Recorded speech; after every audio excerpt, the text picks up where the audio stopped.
So another added service through Western High Voltage is keto repairs.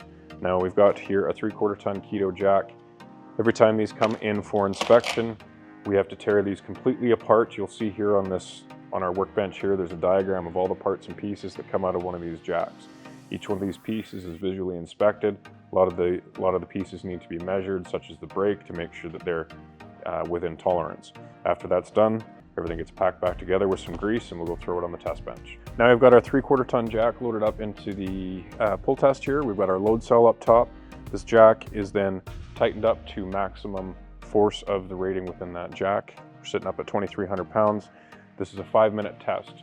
So we'll load this up to the 2,300 pound mark. We'll leave it in the cage, set our timer, come back in 5 minutes. If there's been any slippage, then we know that we got a fail now. All right, here is our second test that we're going to do. This is the function test, and this is to make sure that everything is operating within the jack itself. We want to make sure that it does pull, lift, that it does freewheel, and that it does release.